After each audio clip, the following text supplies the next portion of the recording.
దేవుడు మాట్లాడుతున్న మాటలు ప్రత్యేకంగా మనం గుర్తుపెట్టుకొని మన జీవితాల్లో దాన్ని అన్వయించుకోవాలి. అన్వయించుకోకుండా మనము ఎన్ని వర్తమానాలు విన్నా మనకి ఏమాత్రం ప్రయోజనం కాదు.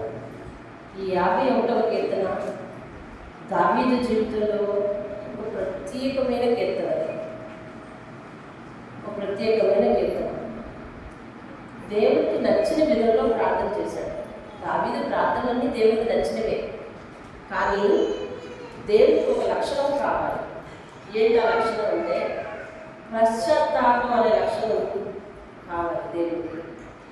ఎందుకంటే మనందరం దేవుని ఎదుట అవిధేయంగా నడవడాన్ని అలవాటు చేసుకున్నాం కదా.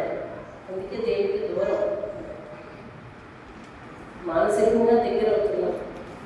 అన్నాడు ప్రజలందరూ కూడా దేవుడికి చాలా దగ్గరగా చేయించారు. భక్తులందరూ కూడా ఇలా ప్రార్థన చేస్తే అలా మార్పు వచ్చినాయి.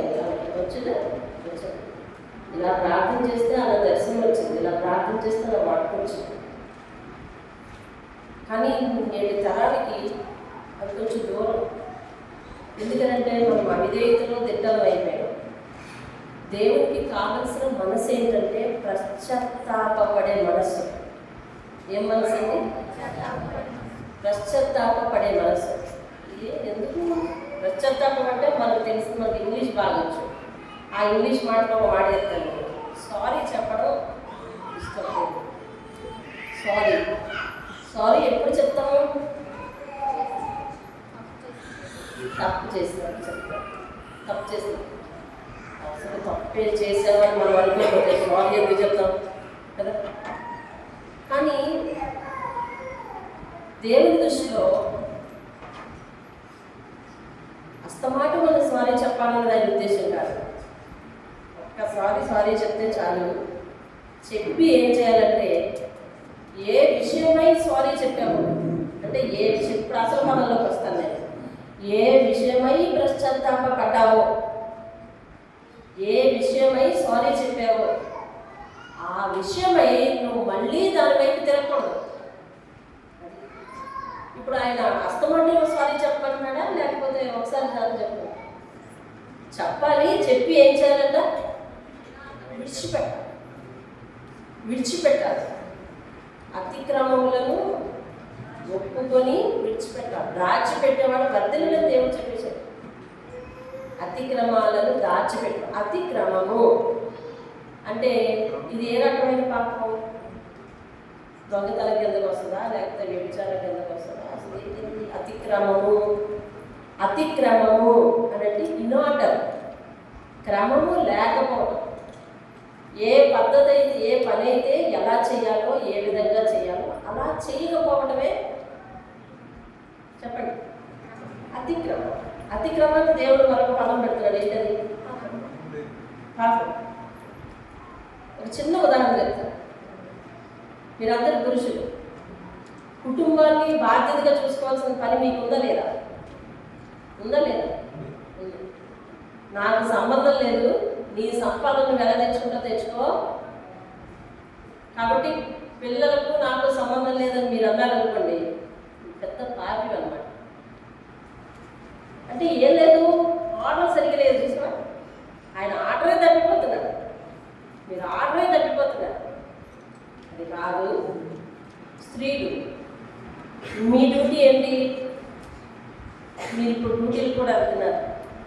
డ్యూటీలకు వెళ్ళడం, అలాగే ఇంటికి వచ్చి చేసుకోవాల్సిన పనులన్నీ చేసుకొని ఇంటికి సక్రమంగా పెట్టుకొని పిల్లల్ని బుద్ధులు పెట్టుకొని జాగ్రత్తగా. ఇది నాకు సంబంధం లేదు, నేను చెయ్యను, నాకు ఇంటికి ఏం సంబంధం లేదు అనే పరిస్థితుల్లో మీరు మీరు పెద్ద పాపి. అంటే పాపం అంటే ఏంటి? ఒకరిని చంపటం కాదు, ఒకరితో అక్రమమైన సంబంధాలను పెట్టుకోవటమే పాపాలు అనుకుంటే దాదాపు ఎవరు అటువంటి పాపాలను రామని భుజం దులిపేసుకుంటారు. అయితే మరి దేవుడు పాపం అన్నది ఆదాము విషయంలో పాపం అన్నాడు. ఆదాము పాపం చేసాడా లేదా? మనందరికీ తెలుసు. ఆదాము పాపం చేశాడో, ఏ పాపం చేశాడో అని అందరూ అంటున్నాడు. తీరా ఆయన జీవితంలో తొంగి చూస్తే ఆయన ఏమన్నా సినిమాకి వెళ్ళాడా? ఆయన ఏమన్నా వ్యభిచారం చేశాడా?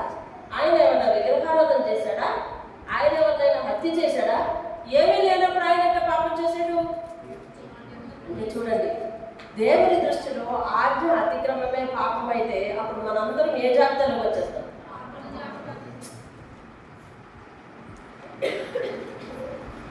పాపం చేసే జాబితాలో ఉన్నామండి మనం. ఇంకా మీకు అర్థం కావట్లా? ఒక విషయం అర్థం చేసుకోవాలి మనం నాతో సహా. మనకు అర్థం కానిది ఏంటంటే మనం పాపంలో జీవిస్తున్నాం. ఈరోజు దేవుడికి ఒక మాట ఇచ్చాం, ఇదిగో ప్రభా రోజు ఒక గంట ప్రార్థన చేస్తాను అని మాట ఇచ్చాను అనుకోండి, నేను నా మీద పెట్టుకుంటాను. నేను చేయలేదు, మాట ఇచ్చి తప్పిపోయాను, నేనేమవుతాను? ఎవరికి మాట ఇచ్చి తప్పిపోయాను? ఏకంగా ఆయనకే, దేవునికే మాట ఇచ్చేసి దేవునికే ఎన్ని చూపించేశారు. పాపం అంటే ఒక పెద్ద రంగు, పెద్ద ముసుగు, పెద్ద ఎత్తు, ఒడ్డు పొడవు ఎక్కువ ఉండదండి. ఆధ్యాత్మికమం పాపం, ప్రార్థన లేకపోవడం పాపం, దేవుని వాక్యాన్ని మన్నించి గౌరవించి అనుసరించకపోవడం పాపం, బాధ్యత రాహిత్యం పాపం, కష్టపడవలసిన సమయంలో కష్టపడకపోవడం పాపం, కష్టార్జితము న్యాయబద్ధమైన మార్గంలో ఉండకపోవటం పాపం, దేవుడిచ్చిన సంబంధం కాక వేరొక సంబంధం పెట్టుకోవటం పాపం, దాన్ని రహస్యంగా మెయింటైన్ చేయటం పాపం, దాని కొరకు అబద్ధాల మీద అబద్ధాలు ఆడటం పాపం, దేవుని దగ్గరికి ఆలస్యంగా రావటం పాపం, దేవునికి ఇవ్వవలసింది ఇవ్వకపోవటం పాపం, సంపాదనలో కృతజ్ఞత కలిగి లేకపోవటం పాపం, వాక్యాన్ని కాలతన్ని వాక్యాన్ని గౌరవించకుండా, సాక్ష్యం చెప్పవలసిన చోట చెప్పకుండా, నేను దేవుని గురించి కానట్టు కలిసిపోవటం పాపం. ఇలా చెప్పుకుంటూ పోతే మన జీవితం అంతా పాపమే, జీవితం అంతా పాపమే.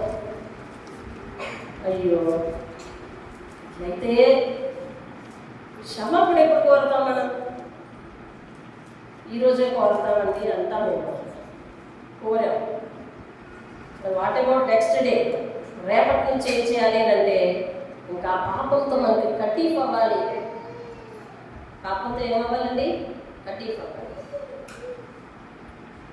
సాధారణంగా పాపము అనే పదం ప్రజలకు ఎక్కటం లేదు, తెలుసా? ఎక్కటం లేదు. కొంతమంది అనుకుంటున్నారు అది నాకు వర్తించదు అనుకుంటున్నారు, కొంతమంది అంటున్నారు అది ప్రమాదం కాదంటున్నారు, కొంతమంది అంటున్నారు ఎంతమంది లేరు అంటున్నారు. ఇది మరి తలమిరుస్తుంది. కొంతమంది అంటున్నారు ఎంతమంది లేరు. వాక్యాలు శ్రద్ధ పెట్టుకున్నారు కదండి, వాక్యాలు శ్రద్ధ లేదండి. సెల్ ఫోన్లు ఒంగోలు సెల్ ఫోన్లు చూడద్దు, దయచేసి వాక్యాలు శ్రద్ధగా లేదండి. ఎందుకంటే ఒక అరగంట మీకు వాక్యం దొరికేది, తర్వాత మళ్ళీ మన మాటలే అని ఇంక బ్రతుకంతా మన మాటలే. కాబట్టి ఇంక ఇది వచ్చిన తర్వాత మన మాటలు మనకే, ఎవరితో మాట్లాడేప్పుడు మానేసాం. మాట్లాడితే ఇందులోంచి మాట్లాడుతున్నాం, లేకపోతే మానేస్తున్నాం. ఇంకలసేపు దీంతో. కాబట్టి దయచేసి దేవుని సన్నిధిలో దీన్ని దూరంగా పెడదాం, దేవుని వాక్యాన్ని విద్దాం. ఏమండి, నా మాట కొంచెం కటువుగా అనిపించిన దేవుని సన్నిధిలో చేయకుండా పని ఆధ్యాత్మికం ఇదే పాపం. అంటే దేవుని సన్నిధిని వ్యర్థం చేయడం కూడా పాపమే. నువ్వు ఏదైతే సంఘానికి వెళ్తున్నావో ఆ సంఘం 9 నుంచి 11 అంటే 9 నుంచి 11 నువ్వు దేవుని పనిలో ఉండాలి అంతే. ఇంక ఇందులో 9:30, 10, 10:30 నీ సొంత పనికి వాడేసుకొని మిగిలిన అరగంట కొసరు బేరం వాడి దేవుని దగ్గరికి వచ్చినావు అనుకో, నీ జీవితం కూడా కొసరు బేరంలా ఉంటుంది. అదేంటండి, దేవుని వాక్యాన్ని విన్నాం. కీర్తన 51 దేవుడు దావీదు జీవితంలో ఒక గొప్ప మలుపు. దావీదు చాలా అత్యంత మరి దుఃఖంతో దేవునికి ఇష్టమైన ప్రార్థన చేశాడు. అదేంటంటే 10వ వచనం చూడండి. దేవా నా యందు శుద్ధ హృదయం కలుగజేయు, నా అంతరంగంలో స్థిరమైన మనస్సును నూతనముగా కొత్తగా పుట్టించయ్యా. నీ సన్నిధిలో నుండి నన్ను తోసివేయద్దు. ఎలాగంటే నీ పరిశుద్ధ ఆత్మను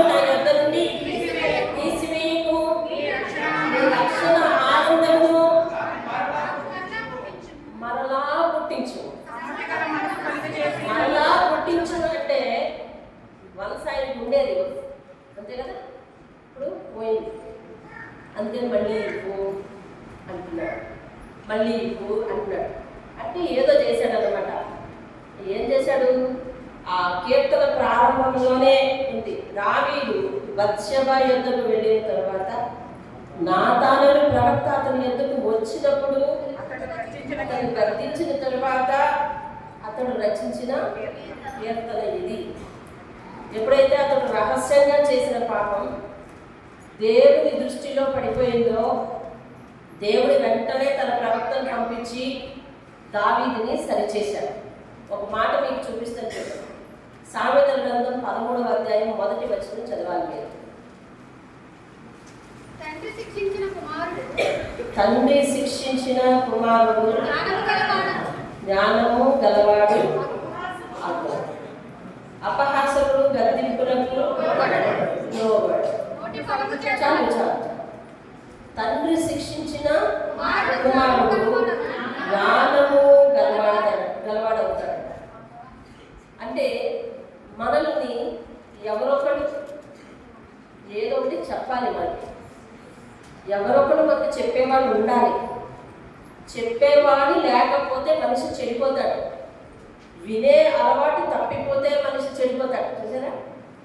చెప్పేవాడు ఉండాలి, చెప్పేవారు ఉండాలి, చెప్పింది వినగలగాలి. మనం చెప్పేవాళ్ళు ఎంతమంది ఉంటే మాత్రం వినకపోతే ప్రయోజనం లేదు. వినడం ఉండాలి. ఇక్కడ సామెతల గ్రంథంలో సొలొమోను అంటా ఉన్నాడు, తండ్రి అంటే ఏ తండ్రి? పరమున ఉన్న తండ్రి మనల్ని శిక్షిస్తే లేదా గద్దిస్తే అంటే బుద్ధి చెబితే సరి చేస్తే మనము జ్ఞానవంతులం అవుతాం. లేదంటే ఆయన మాటలు అపహాస్యం చేశామనుకోండి, అది ఇందాక అన్నాం కదా, పాపం అంటే భయం లేకపోవటం, పాపాన్ని ఎంతమంది చేయటం లేదు అనుకోవటం, నేను ఒక్కడిని నీతి ఉంటే సరిపోద్దా అనుకోవటం, అదవుతుందంటే ఇట్లాంటి వ్యాఖ్యానాలు చేయటం ఆయన ఆజ్ఞను ఆయన మార్గాన్ని అపహాస్యం చేసినట్టు. కాబట్టి జ్ఞానవంతులు కాలేదు. దేవుడి వాక్కు చెప్తుంది, నాతాను ప్రవక్త ఎప్పుడైతే దావీదు దగ్గరికి వెళ్ళి వెంటనే సరి చేసుకో, నువ్వు చాలా పొరపాటు చేశావు అని చెప్పినప్పుడు దావీదు వెంటనే సరి చేసుకొని అంటా ఉన్నాడు ఒక మాట. ఏంటి తెలుసా? చాలా దుఃఖపడ్డాడు. చాలా దుఃఖపడి, నేను పాపిని, పాపంలోనే నా తల్లి గర్భం ధరించింది, ఆ పాప లక్షణాలు ఇంకా నాలోనే ఉండిపోయాయి, నేను ఘోరమైన పాపం చేశానయ్యా అని చెప్పి దేవుని దగ్గర బాధపడతా అంటూ ఉన్నాడు. చూడండి 6వ వచనం, నీవు అంతరంగంలో సత్యమును కోరుచున్నావు. దేవుడి కోరిక ఏంటంటే ఎక్కడ? సత్యం ఎక్కడండి? మాటలోనా? మాటలోనా కాదు, అంతరంగంలో మనసులో సత్యాన్ని కోరుతున్నాము. ఇది ఎవరు మెయింటైన్ చేయగలము? ఇది ఎవరు పాటించగలము? వారు దేవునికి ప్రియులం అవుతాం. ఎవరు చెప్పేవాడు పాటిస్తున్నారా? చెప్పేవాడు పాటించే వాళ్ళ, లేకపోతే ఇవన్నీ క్వశ్చన్లు అవుతున్నాయి. చెప్పేవారైనా వినేవారైనా, లక్షల కొలది జనానికి చెప్పేవారైనా, విద్యావంతులైనా, 100 డిగ్రీలు వాళ్ళకున్నా, ఎవరైతే అంతరంగమందు సత్యము చక్కగా ఉన్నారో వాళ్ళే. అందుకని దేవుడు ఒకసారి సంఘంతో ఒక మాట చెప్తున్నాడు, నువ్వెవరు అనే ప్రశ్న వేసుకుంటే నువ్వు మంచివాడివా, నీతిమంతుడివా, బుద్ధిమంతుడివా నీకు తెలియాలి అంటే, అసలు మన కోసం మనకు తెలియదు అంటే సత్యం. మన కోసం మనం ఎవరో మనకు తెలియాలి. మన కోసం మనం ఎవరో మనకు తెలియాలి అంటే మనం ఒంటరిగా ఉన్నప్పుడు మనం ఎవరో అదే నిజమైన మనం. అర్థమైందండి? నేను ఎవరిని?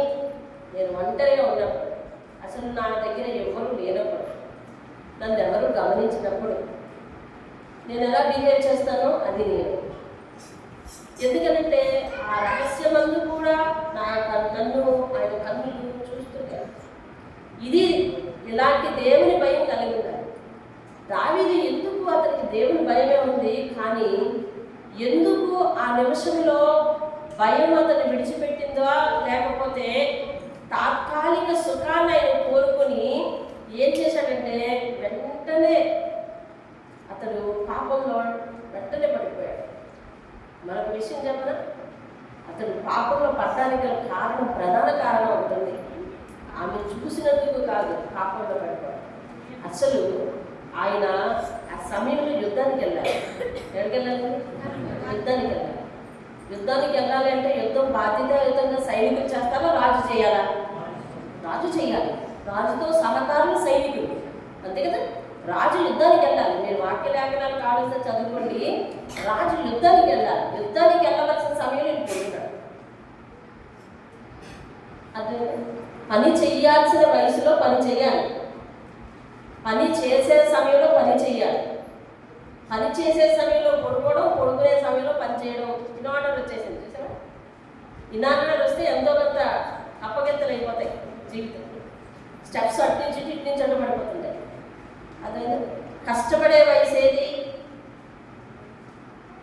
టీనేజ్ అయిపోయిన దగ్గర నుంచి మరలా దేవుడు మహాకృప చూపిస్తే 58 సంవత్సరాలు రిటైర్మెంట్. లేదంటే ఇంకా కష్టపడుతున్న వాళ్ళు ఎంతమంది లేరండి? అదేనండి, ఈవేళ గవర్నమెంట్ 60 సంవత్సరాలు చేసింది రిటైర్మెంట్ వయసుని. రేపు వచ్చే గవర్నమెంట్ 62 చేస్తానంటుంది. అదేంటి ఆ పై వచ్చే గవర్నమెంట్ మొత్తాన్ని తీసేస్తానన్నా ఆశ్చర్యం అవుతుంది.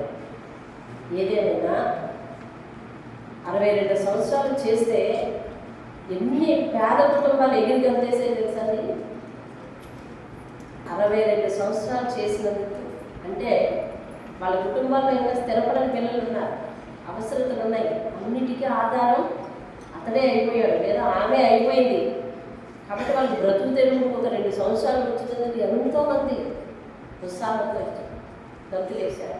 ఓపిక లేదు, చేసే ఓపిక లేదు, కానీ గంతులేశారు. పని చేయవలసిన సమయం అది, చెమట కార్చవలసిన సమయం అది, కష్టపడవలసిన సమయం. సామెతల గ్రంథం చెప్తుంది, ఏ కష్టము చేసినను లాభమే కలుగు. కష్టం లేకుండా లాభం కలగదు. కష్టాలకు కారణం కష్టపడకపోవటమే. చేసిన విషయం చేసిన కష్టాలకు కారణం ఏంటో తెలుసా? కష్టపడకపోవడమే. కష్టపడాలి. దావీదు కష్టపడడం మానేశాడు. ఈ సమయంలో తీరికి విశ్రాంతి తీసుకున్నాడు. తోచట్లేదు, ఏం చేయాలో తోచట్లేదు. ఏం చేయాలో తోచకపోతేనే తప్పటడిగేస్తాం. అర్థమైందా? దీంట్లో వంచిన కూర ఎందుకు తేల్చట్లేదని ఏం చేయాలో తోచగా ఏ పని లేదు. అర్థమవుతుందండి? అలా ఇంకప్పుడు ఏం చేశాడంటే తలెత్తి ప్రార్థన చేయాల్సిన వాడల్లా తల దించాడు. మీరు వాక్య లేఖనాలు శ్రద్ధగా ఆలకించాలి, శ్రద్ధగా చూసుకోవాలి, చదువుకోవాలి. నేను అవన్నీ ఇక్కడ చెప్పలేను, ఇప్పుడు సమయం కాలేదు. తల ఎత్తి ప్రార్థన చేయవలసిన వాడు ప్రాకారం మీద నడుస్తూ తల దించాడు. చేయాల్సిన బాధ్యతను చేయలేదు, బాధ్యత నెరవేర్చలేదు, అది పాపం. అక్కడే పడిపోయాడు. అపవాది ఎక్కడి నుంచి వెంబడించుకొస్తుంది తెలుసా? స్త్రీ కనిపించినట్టు తప్పలు పడిపోలేదు అతడు ఫస్ట్ కుటుంబ బాధ్యత, దేశ బాధ్యత చెయ్యాలి. యుద్ధానికి వెళ్ళాలి, పెద్ద యుద్ధానికి వెళ్ళాలి, యజమాని కష్టపడడానికి వెళ్ళాలి, అదే పాపం. రెండవది, పని చేసే వాళ్ళలో నిద్రపోయాడు. పని చేసే వాళ్ళలో నిద్రపోయాడు. కొన్ని నిద్ర లేచినా కేవలం అక్కడ యుద్ధం జరుగుతుంది. యుద్ధం జరుగుతున్నప్పుడు ఇక్కడ ఏం చేయాలండి? చెప్పండి, ఏం చేయాలి? ప్రార్థించాలి. అక్కడ యుద్ధం జరుగుతున్నప్పుడు ఇక్కడ ప్రార్థించాలి. చేతులు ఎత్తాల్సింది పోయి, తల ఎత్తాల్సింది పోయి, మోకాళ్ళు ఉంచాల్సింది పోయి, మోకాళ్ళు నిటారుగా పెట్టుకుని చక్కగా ఎనక చేతులు పెట్టుకుని ప్రాకారం మీద పని లేనివాళ్ళలాగా, బాధ్యత లేనివాళ్ళలాగా, బాధ లేనివాళ్ళలాగా, బెంగ లేనివాళ్ళలాగా తిరుగుతాడండి. అంతేనా? యుద్ధం ఏమైపోతుందో బెంగలేదండి. బెంగలేని వాళ్ళలాగా తిరుగుతున్నాడు. తిరుగుతూ తల ఎత్తాల్సిన తల ఇచ్చాడు పడ్డాడు. కాబట్టి మనం తలెత్తుకోవాల్సిన సమయంలో తలెత్తుకోవాలండి. కష్టపడాల్సిన సమయంలో కష్టపడాలి. ఏ పని ఎప్పుడు చేయాలో అప్పుడు చేయాలి. ఇదంతా బాధ్యత. ఆటం తప్పిపోయిందా, క్రమం తప్పిపోయిందా, వినాటంలో వెళ్తున్నట్లు లెక్క, అతిక్రమంలో వెళ్తున్నట్లు లెక్క. కాబట్టి అందరూ పడిపోయాడు. ఇప్పుడు అంటాడు ఏమనంటే, నా అంతరంగం మందు సత్యం పోయిందయ్యా. ఏం పోయింది? నా అంతరంగం మందు సత్యము పోయింది. ఇప్పుడు చూడు, మరి ఏం కావాలి ఇప్పుడు? చూడండి 10వ వచనంలో స్పష్టంగా ఆయనకు కావలసిన కోరికలు చెప్పాడు. చూడండి, ఒకటి, దేవా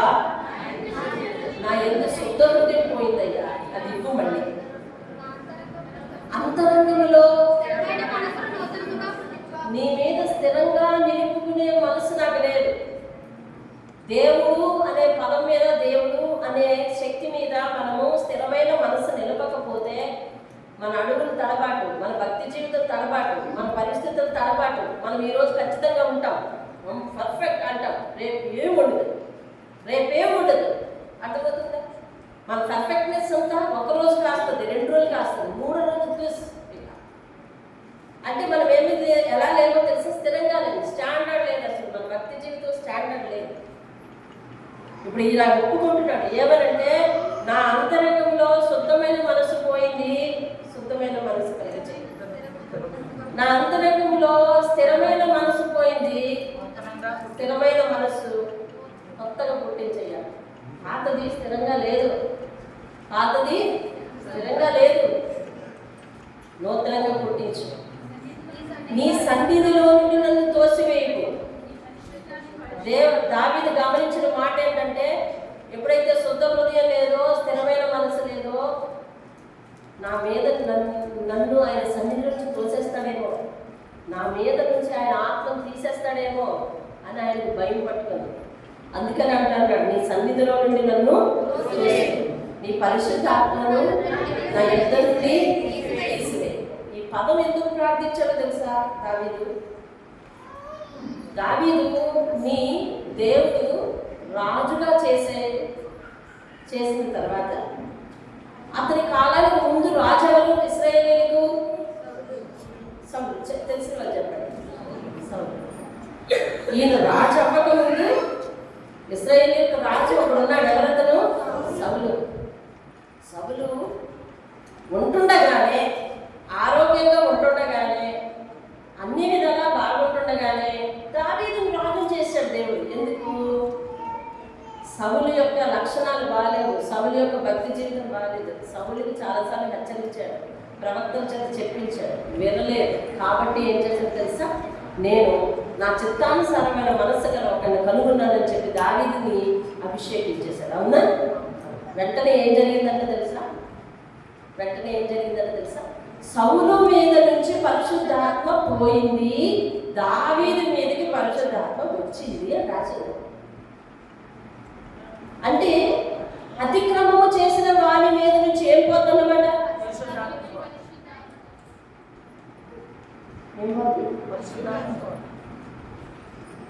అంటే అతిక్రమము చేయక ముందు వరకు మన మీద ఏముంది?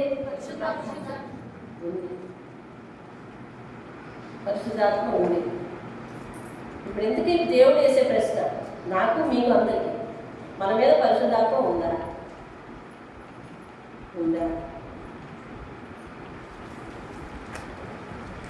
మన మీద పరిశుద్ధాత్మ ఉందా?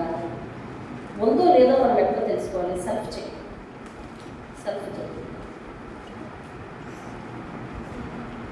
పాపం అంటే భయం కలుగుతుందా? దేవుడు అంటే పశ్చాత్తాపం వస్తుందా? దేవుడి నమ్మకంగా ఉండాలి, నేను నమ్మకంగా ఉండలేకపోతున్నానేమో అని భయం వేస్తుందా? మనము తప్పటడుగు వేస్తున్నప్పుడు మనసు గర్దిస్తుందా? నువ్వు చేసేది తప్పు, అలా వెళ్ళకు అని చెప్తుందా? చెప్పినా నువ్వు వెళ్తున్నావు, అది వేరే విషయం, అది పక్కన పెట్టు. గర్దిస్తుందా? అంటే పరిశుద్ధాత్మ నీతో ఉన్నాడు. సౌలుని పరిశుద్ధాత్మ వదిలిపోయింది అని రాసింది కదా వాక్యం. వినాలి. సౌలుని పరిశుద్ధాత్మ వదిలిపోయింది అని రాసింది కదా వాక్యం. ఎప్పుడు వదిలిపోయిందో తెలుసా? ఈవేళ అవిధేయంగా ప్రవర్తించాడు, ఈవేళ వదిలిపోలేదు. సౌలుకి చాలా అవకాశాలు ఇచ్చాడు దేవుడు, చాలా అవకాశాలు ఇచ్చాడు. అవకాశం మీద అవకాశం ఇచ్చాడు. సమూయేలు ప్రవక్తతో చెప్పించాడు. వినకపోయేసరికి తీశాడు. అంటే ఈవేళ అతిక్రమంగా నడిచినంత మాత్రం నీ మీద నుంచి పరిశుద్ధాత్మ పోదు. మళ్ళీ రేపు నేను పర్ఫెక్ట్ అనగానే పరిశుద్ధాత్మ వచ్చేది. అర్థమవుతుందండి?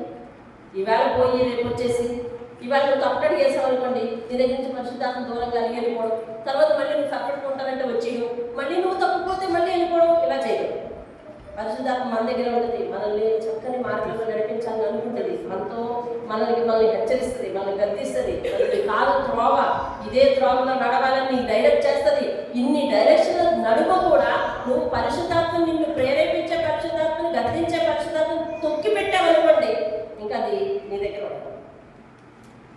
మనం పరిశుద్ధాత్మను తొక్కి పెట్టేలాగకూడదు, దాని గైడెన్స్లో నడవాలి. పరిశుద్ధాత్మ గైడెన్స్లో నడవాలి. దేవుని స్తోత్రం. ఇంకో మాట చెప్పను, చిన్న చిన్న అబద్ధాలు కూడా తప్పేనండి. అబద్ధం మన ఇంట్లో సర్వసాధారణంగా జరిగే ఒక పోర్షన్ లేదు. మన ఇంటికి ఫోన్ మోగుతుంది, మన పిల్లల్ని తెచ్చుడే ఫోన్ ఎవరో చూడరా అంటారు. చూసారు అమ్మ పలానా వాళ్ళని అక్కడ పడే అంటారు. లేదు, రెండోసారి వచ్చేసింది అదే ఫోన్, మళ్ళీ ఆడలేనమ్మా, సరే ఎత్తుకో, ఎత్తే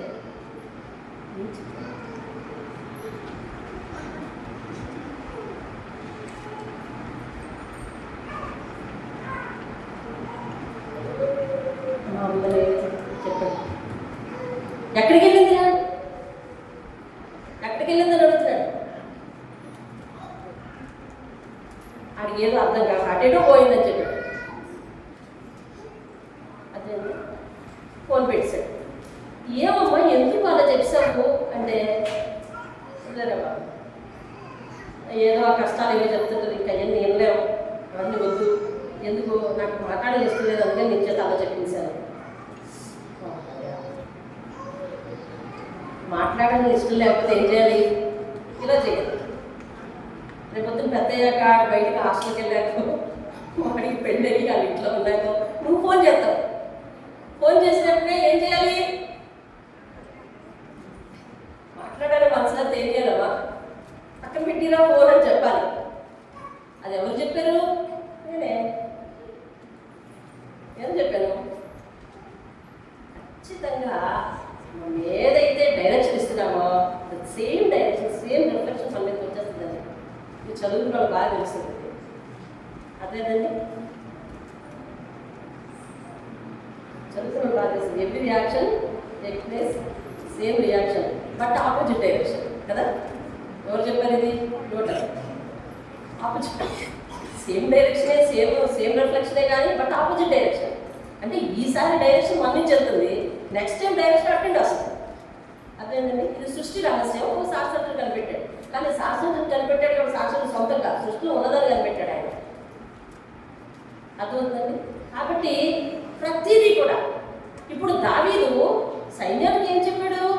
కష్టకాలంలో వెళ్ళకూడదు బాబు, కష్టకాలంలో రక్ష తీసుకోరా బాబు, కష్టకాలంలో ఇలా పాపం చేయాలి చెప్పాడు. ఏదైతే అతను పాపంలో పడ్డాడు, ఇప్పుడు పశ్చాత్తాపడుతున్నాడు. ఎందుకని? దేవునికి తెలిసిపోయింది, ప్రవక్తకు తెలిసిపోయింది. ప్రవక్త వచ్చి గద్దించాడు. ఏమని గద్దించాడంటే, నువ్వు చేసిన దానికి ప్రతిఫలం తప్పక అనుభవిస్తావు అని గద్దించాడు. వెంటనే సుఖాలున్న ప్రాణాన్ని దుఃఖానికి ఎందుకు తెచ్చుకున్నాను? అతిక్రమం చేశాను, నేను కష్టాలు ఎందుకు తెచ్చుకున్నాను? ఇప్పుడు సవ్యంగా నడిచే బండిని నేను ఎందుకు తప్పుదోవ పట్టించుకున్నాను? ఇప్పుడు దేవుని దగ్గర నుంచి క్షమాపణ రావాలంటే నేనేం చేయాలి అని చెప్పి వెంటనే వెళ్ళిపోయి పశ్చాత్తాపడి దేవా నన్ను కరుణించు, నీ కృప చొప్పున నన్ను కరుణించు. దేవుడిచ్చే అవకాశాన్ని, దేవుడిచ్చే భాగ్యాన్ని పోగొట్టుకుని తర్వాత అయ్యా అయ్యా అయ్యా బ్రతికించు, కరుణించు అని బతిమాలకునే స్థితి తెచ్చుకోవద్దని దేవుడు మనల్ని హెచ్చరిస్తున్నాడు. దేవుడి స్తోత్రం. ఆయన కోరుతున్నాడు ఏమైనా తెలుసా? అయ్యా శుద్ధ హృదయం కలిగి చేయాలి, లేకే నేను పాపంలో పడ్డాను. దావీదు ఇప్పుడు వరకు ఏమన్నాడు తెలుసా? నిన్నటి వరకు నేను కరెక్ట్గానే ఉన్నాను కదా అట్లా. శుద్ధ హృదయం లేకే పాపంలో పడ్డాను.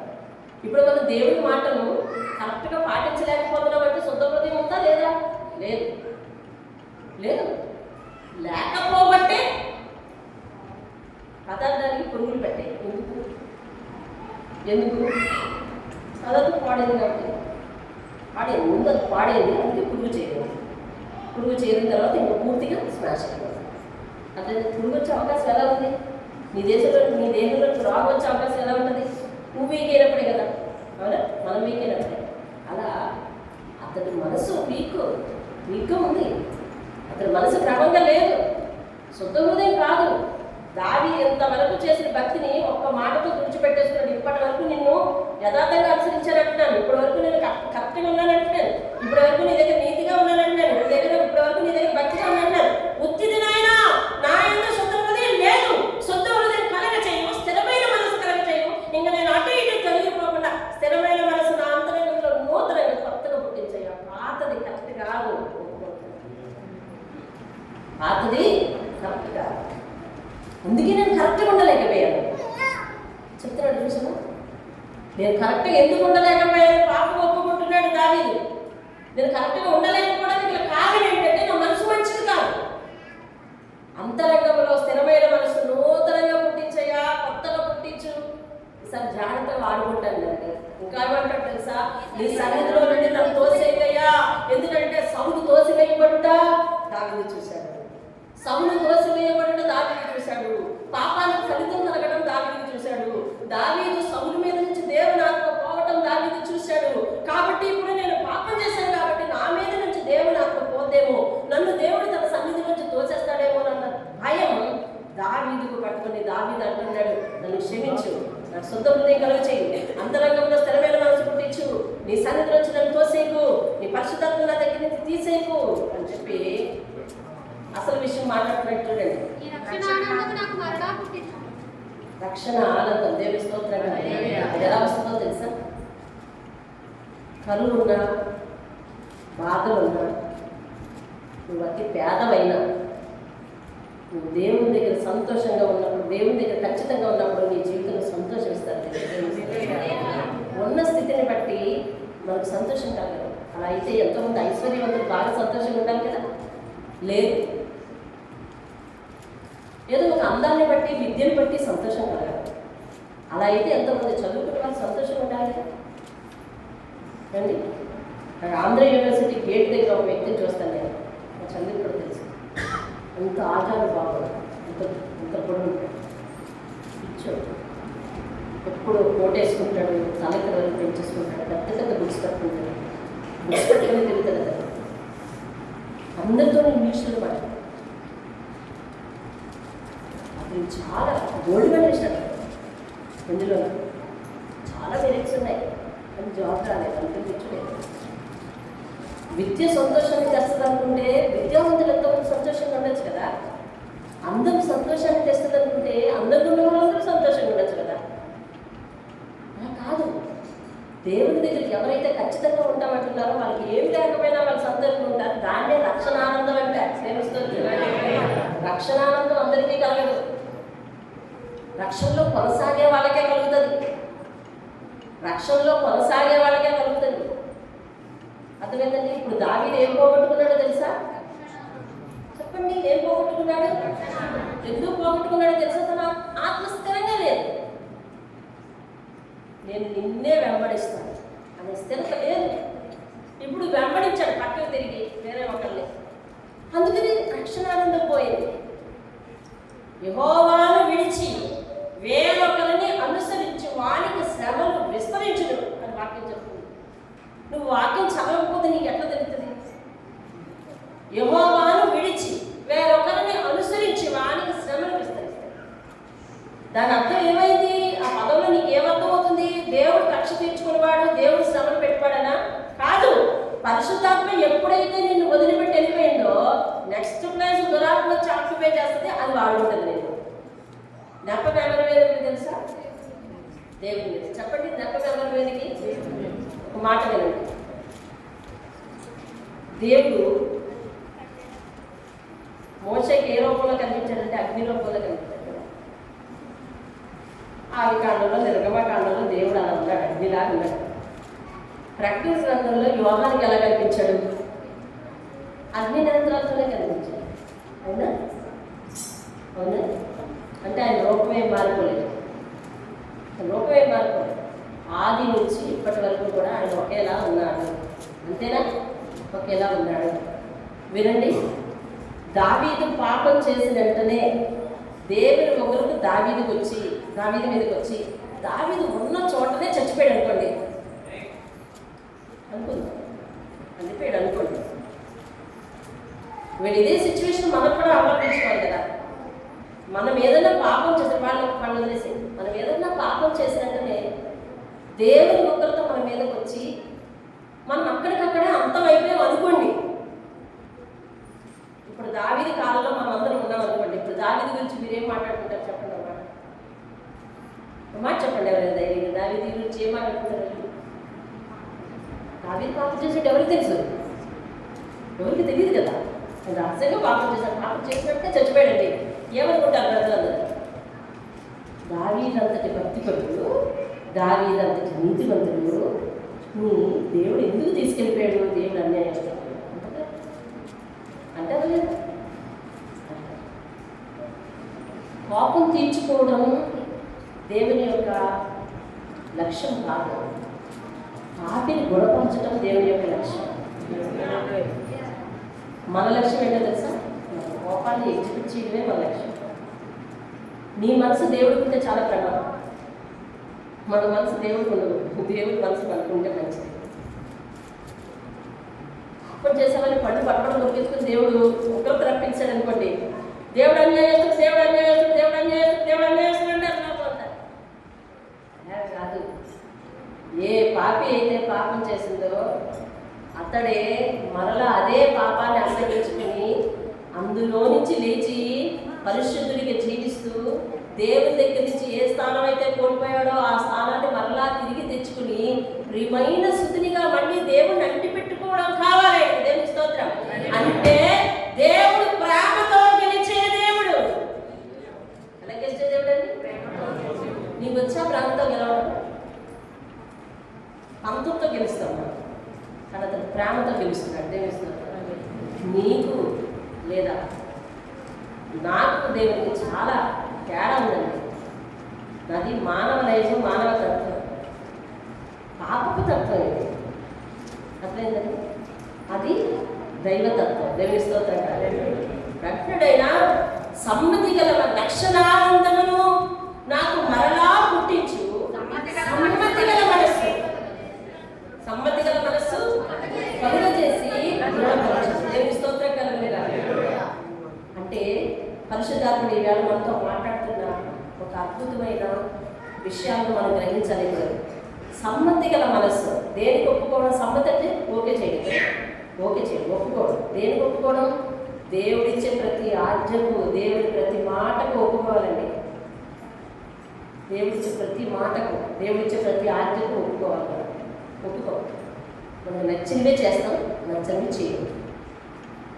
అప్పుడు మన యందు శుద్ధహృదయం ఉన్నట్టు అంటారా? చెప్పాలి. అంతరంగంలో సత్యం ఉన్నట్టు అంటారా? చెప్పాలి. అంతరంగంలో సత్యం ఉన్నట్టు అంటారా? లేదు. స్థిరమైన మనసు ఉన్నట్టు లేదు. ఇవన్నీ లేనివాడు ఎందులో పడతాడని చెప్తాడు తెలుసా? పాపంలో పడతాడు.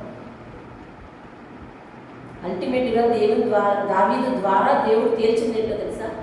నీకున్న హృదయం, శుద్ధ హృదయం పర్ఫెక్ట్గా ఉందో లేదో చూసుకో, స్థిరంగా ఉందో లేదో చూసుకో, ఆ అంతరంగంలో సత్యం ఉందో లేదో చూసుకో. లేదా అన్ని అతిక్రమాలు ఉండి నేను పాపం లేని వాడను, పాపం లేని దానని పైకి చెప్తున్నామేమో మనం. 1 యోహాను పత్రిక 1:9 చెప్తున్నాడు, మనము పాపము లేదని మనం అనుకునే ఎడల, మనం పాపం చెయ్యని వాడమని చెప్పుకునే ఎడల అప్పుడు దేవుడు ఏమవుతాడని తెలుసా? అబద్ధికుడు అయిపోతాడట. దేవుడు ఏమవుతాడట? అబద్ధికుడు అయిపోతాడట. అలా కాదు, మన పాపమును ఒప్పుకొని విడిచిపెట్టిన ఎడల దేవుడు మనల్ని ఏం చేస్తాడట? తప్పిస్తాడటండి. చదువుతారా అది ఒకసారి? ఒప్పుకొని ఎడల ఆయన నమ్మదగిన వాడు, నీతిమంతుడు కనుక ఆయన మన పాపములను క్షమించి సమస్త దుర్నీతి నుండి మనల్ని క్షమించి పవిత్రులుగా చేస్తాడంటే దేవుని స్తోత్రం. హల్లెలూయా. అది ఎక్కడుంది? 7వ వచనం అండి, 10వ వచనం. మనం పాపము చేయలేదని చెప్పుకునే ఎడల ఆయన అబద్ధములుగా చేయవాడము మరియు ఆయన వాక్యం మనలో ఉండదు. విన్న వాక్యం అంతా మనలో ఉండట్లేదు, తెలుసుగా? అర్థమైందండి? విన్న వాక్యం మనలో ఉండట్లేదు. దేవుని అంటి పెట్టుకుని ఉండాలి. దేవుని దగ్గర అబద్ధం అనకూడదు, దేవుని దగ్గర పాపం ఉండకూడదు, దేవుని దగ్గర రక్షణ ఉండకూడదు, దేవుని దగ్గర నిజాయితీ ఉండాలి అని అంటే ఎంతమంది పనిలో మీరందరూ పనిచేసే చోట ఎంతమంది నమ్మకంగా ఉంటున్నారు? చెప్పి కూర్చో అంతే. ఎప్పుడు కూడా నువ్వు పరిశీలించుకో. నిన్ను పరిశీలించడానికి నేను ఒక మనిషిని, నేను ఒక దగ్గర పనిచేస్తాను. కాబట్టి ఈ ప్రశ్న నాకు అదేంటండి, దేవుడు ఎంతసేపు ఇలా పెట్టేయడం లేదు. ఇది ఇటువైపు 4 పాటలు అని చూసుకోమంటాడు కదా. నేను చూసుకోవాలి. పని చేయడానికి వెళ్తున్నావు కదా, ఒక యజమానికి దగ్గరికి వెళ్తున్నావు కదా, ఎలా చేస్తావు పని? నమ్మకం తెలుసా? నువ్వు నమ్మకం ఉండట్లేదంటే ఏంటో తెలుసా? నీలో వాక్యం లేదు, వాక్యాన్ని పక్కన పెట్టావు. ఏం తెలుసా? నేనే కరెక్ట్ అనుకుంటావు. నేను నీతిమంతుని అనుకుంటున్నా, నేను అబద్ధమాడిని అనుకుంటున్నా, మళ్ళీ అబద్ధం లేదని చెప్తే ఎవరు అబద్ధకులు అయితే దేవుడే అబద్ధం. దేవుడే అబద్ధం. కాబట్టి దావీదు ద్వారా దేవుడు చెప్పేది ఏంటంటే, శుద్ధ మనసు నీలో లేదా, స్థిరమైన మనసు నీలో లేదా, వాక్యాన్ని విని దాని ప్రకారం చేయాలనే మనసు నీలో లేదా, నీ ప్రవర్తన స్థిరపడట్లేదా, నువ్వు ఇటు అటు ఇటు అటు ఇటు అటు ముగిసినాడుతున్నావా, ఇటు లోకమని ముగిసినాడుతున్నావు, ఇటు దేవుడని ముగిసినట్లు, ఎంతసేపు ఇలా ముగిసినాడితే నువ్వు జీవితంలో ఎప్పుడు స్థిరపడతావు, ఎప్పుడు నమ్మకం ఉంటావు. కాబట్టి ఇలాంటి ప్రవర్తన ఉంటే నువ్వు సరైన భక్తి కాదు నీది అని చెప్తా ఉన్నాడు దేవుడు. ఈరోజు దేవుడి దగ్గరికి ఎందుకు వచ్చామంటే అసలు మనం చేసే భక్తి కరెక్టే కాదా తేల్చుకోవాలి, కాకపోతే సరి చేసుకోవాలి. దేవుడు యొక్క ఆయుష్ ఇచ్చాడు. దావీదు వెంటనే మొత్తలేదు, అలాగే నిన్ను నువ్వు వెంటనే మొత్తట్లేదు, నిన్ను నన్ను వెంటనే మొత్తట్లేదు. ఒక మాట వినండి, మనం ఏదైనా దేవునికి వ్యతిరేకంగా చేసేవాళ్ళం మన మనసు మొత్తం చెప్పినప్పుడు మనం వెంటనే నాశనం అయిపోతున్నామా? లేదు, వెంటనే నాశనం అయిపోతుంది.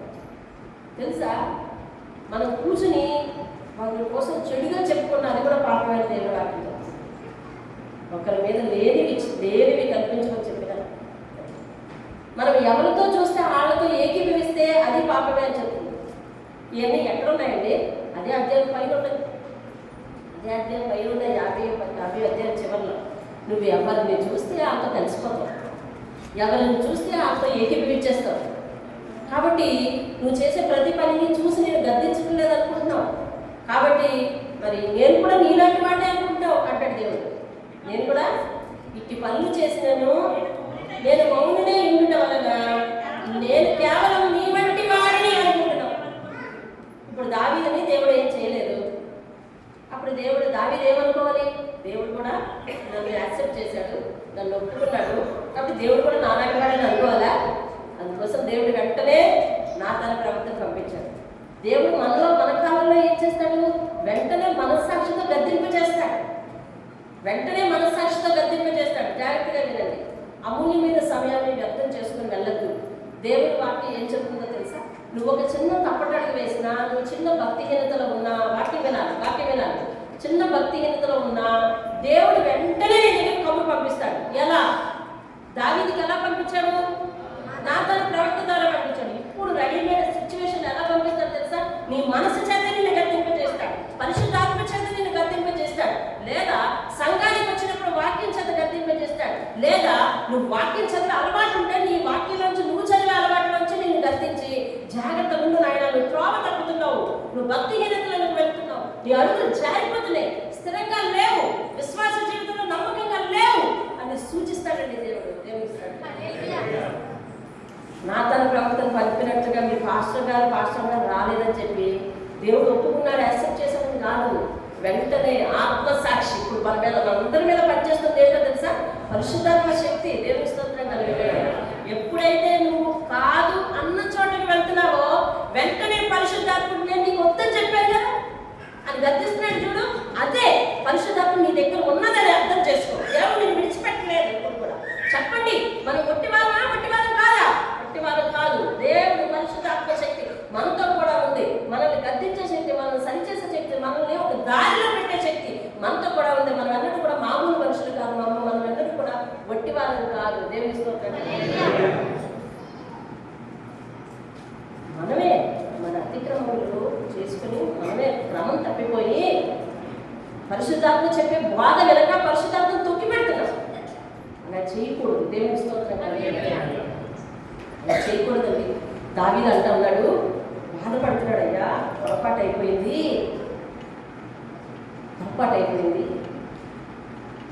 బురదుంది, అందులో బురదరా, అందులో కాలేకు అని చెప్పాను. నేను చెప్పిన తర్వాత మా అమ్మాయో అబ్బాయో అందులో కాలేసు.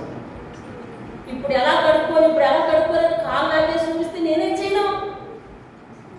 ఇప్పుడు ఎలా కడుక్కోని నీళ్ళు ఏం చేయలేదు. ఎలా కడుక్కోవాలి ఇప్పుడు నీళ్ళు తెచ్చే వరకు ఉండాలి కదా మరి. అప్పుడు అంటాడు ఏమో తెలుసా? ఏయకుండా బాగుండు. వెనక్కి వస్తుందా చెప్పండి? మన జీవితంలో విషయాలే మనకి ఆత్మీయ పాఠాలు. మన జీవితాన్ని మనం పరిశీలించుకుంటే సరిపోద్ది. ఇంకెవ్వరి జీవితాన్ని అబ్జర్వ్ చేయకుండా. అదేంటండి, ఎవ్వరి జీవితం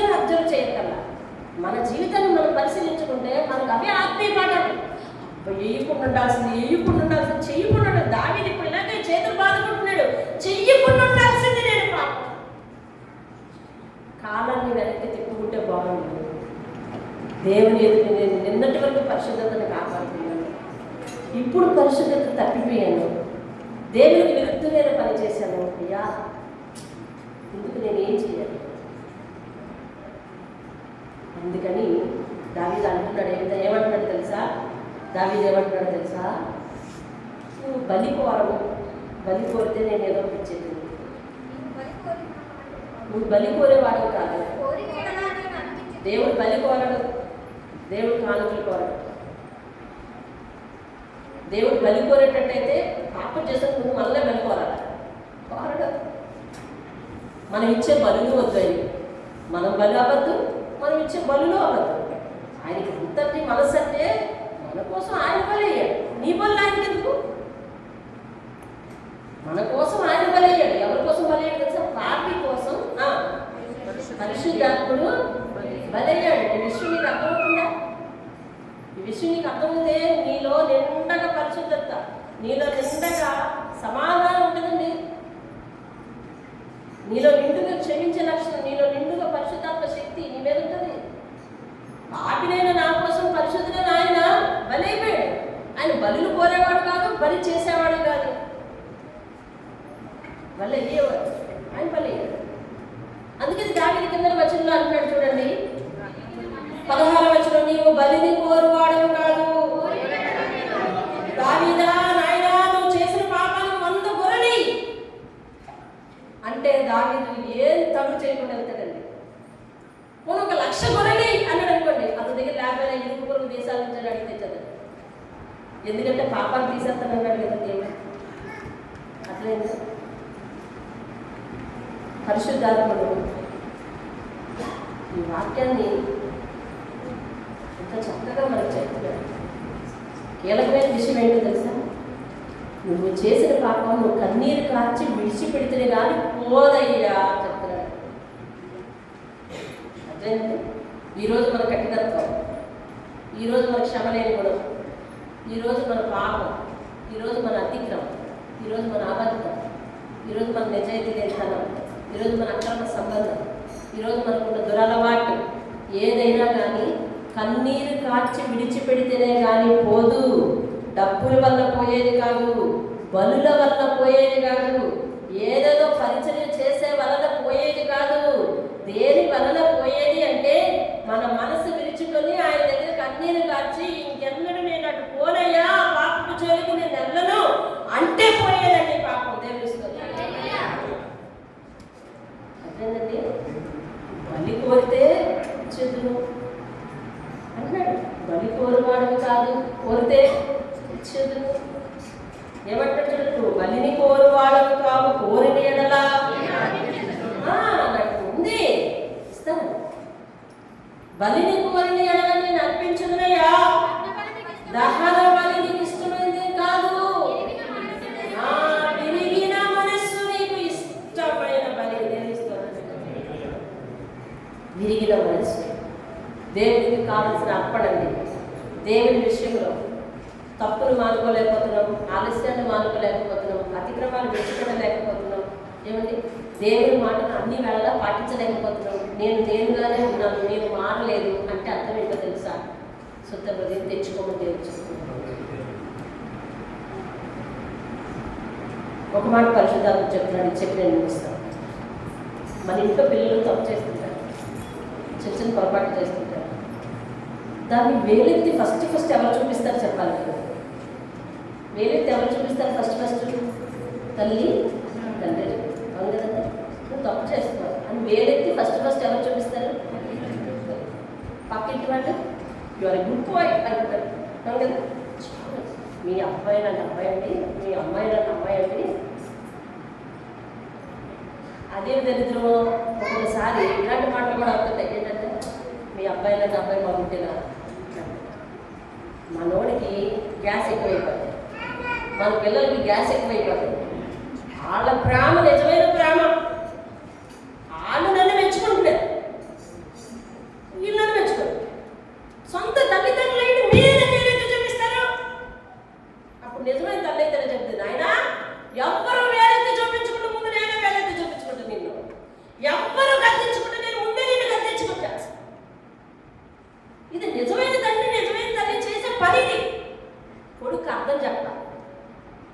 అర్థం చెప్పాలి. నిన్నెందుకు నేను గర్దిస్తున్నా తెలుసా? బాధ్యతయా, బాధ్యత. నేను నీకు తిట్టుకున్నాను అనుకో, నువ్వు ఒక్కడే బాధపడతావు, నేను బాధ. లోపం నిన్ను తిట్టిందనుకో, అట్లయినా లోపం నేను తిట్టిందనుకో నువ్వు జీవితాంతో బాధపడతావు, జీవితాంతో బాధపడతావు. ఎందుకంటే వాళ్ళు తిట్టిపోతారు కానీ వాదాలుస్తారండి, వచ్చి వేలెత్తి చూపిస్తారు కానీ వాదాలుస్తారా? నిందేసిపోతారు కానీ వాదాలుస్తారా? ఇది దేవుడు నీ విషయంలో చూపించే ఇంటెన్షన్ అదే. వాళ్ళు అనేటప్పుడు ఒక మాట కూడా అంటారు, ఎలా పుట్టావరా నువ్వు, మీ అమ్మ నాన్న నిన్ను ఎలా పెంచారా అంటారు. అంటే తల్లిదండ్రులు కూడా వచ్చింది చెడ్డ పేరు కదా. దేవుడు తనకు చెడ్డ పేరు వస్తుందని భయపడేవాడు కాదు. ముందు నీ బ్రతుకు పాడైపోకుండా, నీకు చెడ్డ పేరు రాకుండా నువ్వు చూసుకోవాలని హెచ్చరించే దేవుడు అండి మన దేవుడు. మన దేవుడి కన్న తల్లి ప్రేమ, కన్న తండ్రి ప్రేమ అండి. అది నువ్వు సరి చేసుకో. ఇప్పుడు దావీదు అన్ని విషయాల్లో పర్ఫెక్ట్ అండి, ఒక్క విషయంలో తప్పు చేశాడండి. నువ్వు చాలా విషయాల్లో పర్ఫెక్ట్ అని నాకు తెలుసు, నువ్వు ఒక్క తప్పే చేశావు. నేను వదిలేస్తున్నాను అనలేదు తెలుసా? దావీదు ఆత్మ పరలోకంలో ఉండాలంటే చేసిన పనికి శిక్ష అనుభవించాలి. కాబట్టి దావీదా, నీ ముందు 3 స్థితులైన శిక్షలు పెడుతున్నాను, ఏది కావాలో కోరు, నువ్వు శిక్ష అనుభవించి తీరాలి, తప్పదంతే. అప్పుడు ఆయన అన్నాడు, బాబు నువ్వు ఇచ్చే శిక్ష ఏదైనా ప్రమాదమే, తప్పదు కానీ శిక్ష ఒప్పుకున్నాడు. ప్రార్థించి ఊరుకోలేదండి, అతను ప్రార్థించి ఊరుకోలేదు, శిక్షకు ఒప్పుకున్నాడు. కానీ ఇప్పుడు కృపకాలం, దేవుడు శిక్షిస్తానన్నాడు. నీ మనసు ఎంత గట్టిదైనా దాన్ని వ్యర్థం చేసుకో, క్షమిస్తానంటే దేవుని స్తోత్రం. ఎందుకో తెలుసా నీ విషయంలో ఎప్పుడూ ఆయనకి మెత్తని మనసే, నీ విషయంలో ఎప్పుడు దేవునికి మెత్తని మనసే. దేవుని మనసును అర్థం చేసుకోలేకపోతే ఇంక మనం ఎందుకు? దేవుని మనసును అర్థం చేసుకోవాలి. తల్లిదండ్రులు ఎంతసేపు నన్నే చెప్తున్నారు అంటే ఆడు బాగుపడ్డా, నా మేలు కోరి అని ఆలోచించామా మనం వెంటనే బాగుపడతాం. ఎలాగో దేవుడు చెప్పే ప్రతి విషయాన్ని సమ్మతించే మనసు నాకు, అందుకే అన్నాడు దావీదు. ఏ మనసు కావాలంటే సమ్మతించే మనసు. దేవుని స్తోత్రం కలిగి సమ్మతించే మనసు. దేవుని చిత్తమైతే మళ్ళీ కొనసాగిద్దాం, లేకపోతే ఇంతటితో దేవుడి వాక్యాన్ని ముగిద్దాం. వచ్చేవారు దేవుని చిత్తమైతే చెబితే కొనసాగించగలను, లేదంటే లేవు. మాట వినండి. దేవుడు దగ్గర మనం అతిక్రమంగా నడిచి అది ఇచ్చేస్తాం ఇది ఇచ్చేస్తామంటే రాజీపడే దేవుడు కాదు. ఒకటి. రెండవది, ఆయన బలి కోరేవాడు కాదు. కన్నీరు రాజు పశ్చాత్తాపడితే దావీదు ఇచ్చిన పనిష్మెంట్స్ కూడా నీకు ఇవ్వడు. ఆయన నీ అతిక్రమములను తన వీపు వెనకకు పారవేసి నేను క్షమిస్తానంటున్న దేవుడు. ఆయనకి ఎప్పుడు నీ విషయంలో మెత్తని మనసు అండి, అది గుర్తు చేసుకోవాలి. రక్షణ ఆనందాన్ని పోగొట్టుకోకూడదు, పరిశుద్ధాత్మ శక్తిని మన మీద పోగొట్టుకోకూడదు. మనం ఎంత తప్పటడుగు చేస్తున్నాం, మనల్ని పరిశుద్ధాత్మ విడిచి వెళ్ళిపోవటం లేదు. ఎందుకంటే పరిశుద్ధాత్మ నీ పక్క నుండి గర్దిస్తున్న సంగతిని జ్ఞాపకం వెలిగి ఆయనకు నచ్చినట్టుగా, పరిశుద్ధాత్మ నచ్చినట్టుగా నువ్వు నడుచుకోవాలి. దేవుని స్తోత్రం. మరొకసారి చదివేద్దాం ఆయన ప్రార్థన. దేవా, నా యందు శుద్ధ హృదయము, నా అంతరంగంలో స్థిరమైన మనస్సు నూతనముగా పుట్టించు. నీ సన్నిధిలో నన్ను తోసివేయద్దు, నీ పరిశుద్ధాత్మను నా యందు నుండి తీసివేయకు. నీ రక్షణ ఆనందము మరలా పుట్టించు. సమ్మతి గల మనస్సు, నన్ను సమ్మతి గల మనస్సు ఇచ్చి దృఢపరచు. ఇవన్నీ చేస్తే అప్పుడు నేను నీ కోసం ఇతరులకు సువార్త చేస్తాను అంటాడు. చూడండి, కింద వచ్చిన అప్పుడు అతిక్రమము చేయు వారికి నీ త్రోవలను బోధించేదను. నేను సరిగా ఉంటేనే కదా నీకు ఎవరికైనా బోధించడానికి, అప్పుడు నేను సరి చేసుకుంటాను, బోధిస్తానయ్యా అంటాడు. దావీదు చేసిన ప్రార్థన మన అందరి జీవితాల్లో ఉండాలి. పాపాన్ని ఒప్పుకొని విడిచిపెట్టాలి, అది చిన్న అతిక్రమమైనా విడిచిపెట్టాలి. పిల్లలకు మాదిరిగా జీవించాలి. పిల్లలు ఎదురుకుండా ఏ విధమైన తప్పిదం, ఏ విధమైన అబద్ధాలు, ఏ విధమైన పరిస్థితులు, ఏ విధమైన పక్క ఖర్చులు, అసమాధానాలు కలిగి ఉండకూడదు. పిల్లల దగ్గర చాలా జాగ్రత్తగా ఉండాలి. అలాగే పిల్లలను అలాగే పెంచాలి, భక్తి జీవితంలో పెంచుకోవాలి. ఏమండి, పరిశుద్ధాత్మ గద్దింపులు మనం వింటూ ఉండాలి. పరిశుద్ధాత్మ ఏది చెబితే అదే చేయాలి. మన ఇష్టాన్ని నెరవేర్చుకునే వాళ్ళకి ఉండకూడదు. అప్పుడు రక్షణ ఆనందం పరిశుద్ధాత్మ దగ్గర నుంచి విడిచి వెళ్ళిపోతే మన మీద దురాత్మ ఒకటి వస్తుంది. అప్పుడు మన జీవితాలను మరి అస్తవ్యస్తంగా ఆడుకుంటే ఆనప్పుడు దేవుని మీదకి వస్తుంది. నువ్వు చేసే పని ఏంటో ప్రజలకు అర్థం కాదు. కాబట్టి అటువంటి దేవుడికి చెడ్డ పేరు తెచ్చే స్థితిలో నువ్వు నేను ఉండకూడదు. ఏ విధమైన బలులు ఇస్తే మనం చేసిన పాపం పోతే కన్నీరు గార్చి క్షమాపణ అడిగితే దేవుడు దాన్ని తీసివేస్తానంటున్నాడు. దేవుని స్తోత్రం. ప్రార్థన చేస్తాం. పరిశుద్ధమైన శుద్ధ హృదయంలో మా అతిక్రమములు మా విధేయతలను మాకు తెలిసి ఉండి కూడా విడిచిపెట్టుకోలేనటువంటి పాపం చేస్తున్నాం. తెలియక చేసిన పాపాలను క్షమిస్తానని తెలిసి చేస్తున్నామయ్యా, క్షమించు. అసలు నిజంగా శుద్ధ హృదయమో స్థిరమైన మనస్సు మీ దగ్గర ఉందో లేదో ఇప్పటి వరకు ఉందనుకుంటున్నామయ్యా. లేదని మీరు చెప్పారు. నూతనంగా పుట్టించమని ప్రాధాన్యపడుతున్నామయ్యా. నూతన రక్షణ ఆనందమేమయ్యా. ఈ మాట ఏదైనా దానికి తల వంచుకుని సమ్మతించే మనస్సు, ఒప్పుకునే మనస్సు నాకు ఇవ్వదు. నీ మాట ప్రకారం నడిచే జీవితం ఇవ్వను. నీ మాటకి నేను ఎదురు చెప్పద్దు. నీ మాట ఏదైనా ఒప్పుకోవాలి. సమ్మతించే మనస్సు దృఢంగా కలిగించు. కొన్ని మాటలు వింటాను, కొన్ని మాటలు వినను అనే స్థితి నాలో ఉండకూడదయ్యా. సమ్మతించే మనసు నాకు నూతనంగా కలిగించు. అప్పుడు నేను అతిక్రమంగా ఉన్న వారికి నేను ఆజ్ఞను బోధించి నీ వైపు తిప్పుతానయ్యా అంటారు. ఆ రీతైన ప్రాంతం మా విశ్వాసం నా కుటుంబానికి, నా వ్యక్తిగత జీవితానికి కూడా అన్వయింపు చేసి బాబు ఈరోజు మీరు మాట్లాడే మాటలన్నీ మా జీవితానికి అన్వయించుకొని మా జీవితంలో ఉన్న అతిక్రమంలో అవిధేయతలు మీ పాదాల దగ్గర విడిచిపెట్టుకుంటాం. సహాయం చేసి నడిపించు. నీ రక్షణ అనడం పరిశుద్ధాత్మను మా దగ్గర నుంచి తీసివేయలేదా. నీ ప్రేమలో, నీ కౌగిల్లో మెత్తని మనసులో చూపించే కనికరం చొప్పున మమ్మల్ని నడిపించదు. యేసయ్య అతి శ్రేష్టమైన నామంలో బ్రతిమాలుకుని అడిగి వేడుకుంటున్నాను.